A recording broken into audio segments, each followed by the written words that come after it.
Alors, la ville de demain, dans ses grandes lignes, pour moi, c'est d'abord une réappropriation de la ville par les gens qui y habitent, c'est-à-dire moins de transhumance de l'extérieur vers l'intérieur, notamment avec la voiture, mais plutôt une réappropriation par des habitants qui s'installent et qui y vivent et qui s'y déplacent sans la voiture. Donc je crois beaucoup au fait que la voiture sortira de la ville.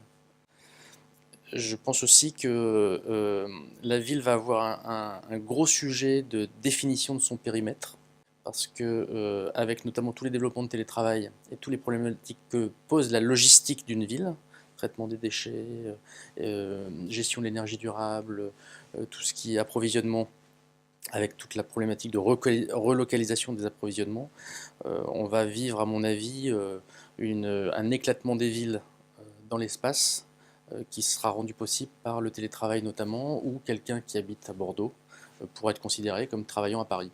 Et dans ce cas-là, où est-ce qu'il habite? Est-ce qu'il habite à Bordeaux parce qu'il y vit et qu'il s'y déplace?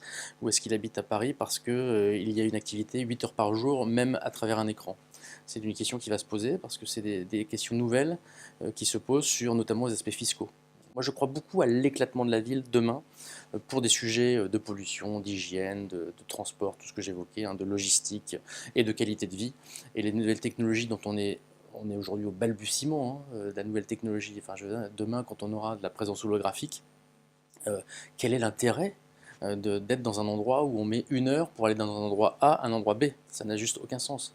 30% du temps des gens dans les villes est consacré au transport.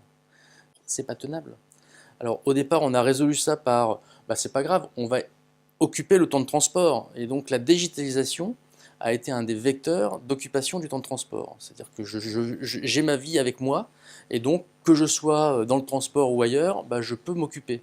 Sauf que le transport, c'est très limitant dans la valeur ajoutée que ça apporte dans la vie de quelqu'un, et que pouvoir réduire ça de manière considérable parce que je le remplace par une distanciation de ce que je fais, moi ça me paraît être le sens de l'histoire.